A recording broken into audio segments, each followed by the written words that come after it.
Hello everyone, অনেকে জানতে চেয়েছেন সিঙ্গাপুর ঘুরতে কত টাকা খরচ হয়। তাদের জন্য আজকে ডিটেলস খরচ সহ শেয়ার করছি। প্রথমেই এয়ারফেয়ার আসবে। ঢাকা থেকে সিঙ্গাপুরের বিমান ভাড়া পড়বে আপনার 30 থেকে 35,000 টাকা রিটার্ন টিকিট সহ।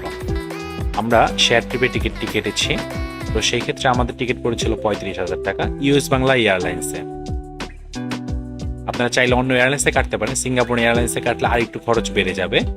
সেক্ষেত্রে আপনার 45 থেকে 50,000 টাকার মতো পড়বে আপ ডাউন টিকিট।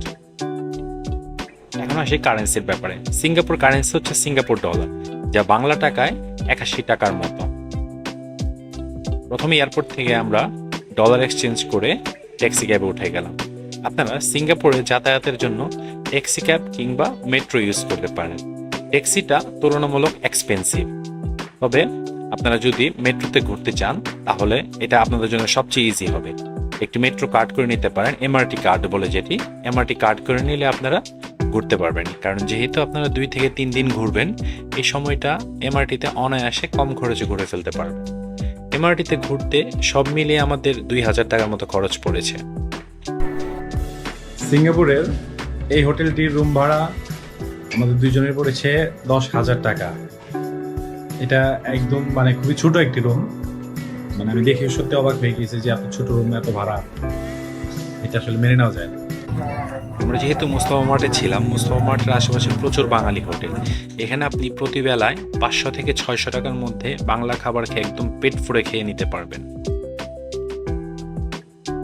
সিঙ্গাপুরে আপনি কোথায় কোথায় ঘুরবেন? আমি ঘুরেছি মেরিনা বে স্যান্ডসে। এখানে 26 সিঙ্গাপুর ডলার লেগেছে, বা বাংলা টাকায় 2400 থেকে আপনার 2500 টাকার মতো লেগেছে। এটা হচ্ছে আপনার দূর থেকে মেরিনা বেটা দেখা যায়, এখানে কোনো এন্ট্রি টিকিট লাগে না। এরপরে আমরা চলে যাই মার্ল্যান্ড পার্কে। মার্ল্যান্ড পার্কটিও সবার জন্য ওপেন। মার্ল্যান্ড পার্কে ঘুরতে আপনাকে এক্সট্রা কোনো টাকা দিতে হবে না। এই পার্কটি মেরিনা বের অপোজিটে অবস্থিত।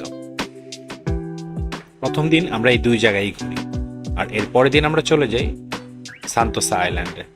সেন্তোসা আইল্যান্ডটি সিঙ্গাপুরের এক পাশে অবস্থিত।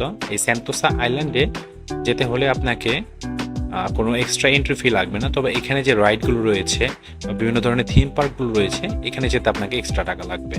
আপনি যদি ইউনিভার্সাল থিম পার্ক ঘুরতে চান, সেক্ষেত্রে বাংলা টাকায় 4,500 টাকার মতো লাগবে। ইউনিভার্সাল স্টুডিও ছাড়াও এখানে ক্যাবল কার রয়েছে, $26 দিয়ে ক্যাবল কার রাইড দিতে পারবেন। তবে আমরা চুজ করলাম অ্যাকোরিয়ামে যাব।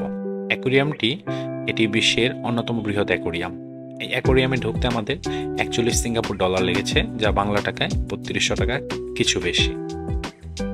এই অ্যাকোরিয়ামে ঘুরে সত্যি আমরা বেশ মজা করেছি। অ্যাকোরিয়ামটি বেশ বড় ছিল, এবং আমি বলবো আপনারা এখানে আসলে অবশ্যই এই অ্যাকোরিয়ামটি ঘুরবেন, মিস করবেন না।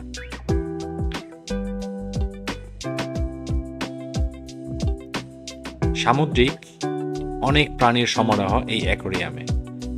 সেন্তোসা আইল্যান্ডে কিছু অ্যাক্টিভিটিস আছে যেগুলো না করলেই নয়। সেই ক্ষেত্রে আপনাকে 10 থেকে 12,000 টাকা বাজেট রাখতে হবে এই অ্যাক্টিভিটিসগুলোর জন্য। সেন্তোসা আইল্যান্ড ঘোরা হয়ে গেলে আমরা চলে যাই গার্ডেন্স বাই দ্য বে দেখতে। গার্ডেন্স বাই দ্য বেটি মেরিনা বের ঠিক পাশেই। গার্ডেন্স বাই দ্য বেতে ঢুকতে আপনাকে 28 সিঙ্গাপুর ডলার লাগবে।